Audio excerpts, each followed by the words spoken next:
Loving yourself isn't arrogance, it's survival. In a world that constantly tells us who we should be, affirmations are the quiet rebellion that brings us back to who we are. When you wake up in the morning and say, I am worthy, I am enough, I am growing, you're not just speaking pretty words into the air, you're retraining your mind to see yourself the way your creator intended, valuable, powerful, and full of purpose. Here's my opinion. Affirmations matter because most of us have spent years listening to the wrong voice, the voice of comparison, the voice of past mistakes, the voice of rejection. And if you don't intentionally replace that voice, it will narrate your life. Loving yourself means becoming your own encourager. It means looking in the mirror on your worst day and saying, I'm still here, and that means God isn't finished with me yet. Affirmations aren't magic, but they are transformational. They shift your focus from what's broken to what's being built.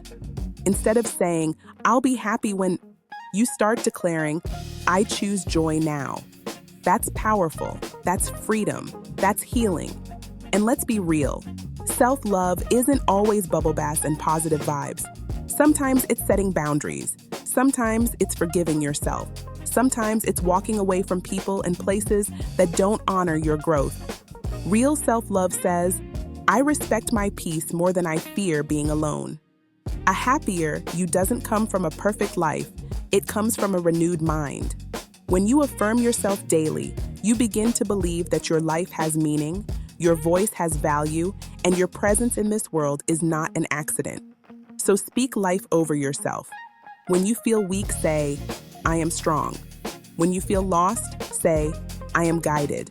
When you feel unworthy, say, I am deeply loved. Because the relationship you have with yourself sets the tone for every other relationship in your life.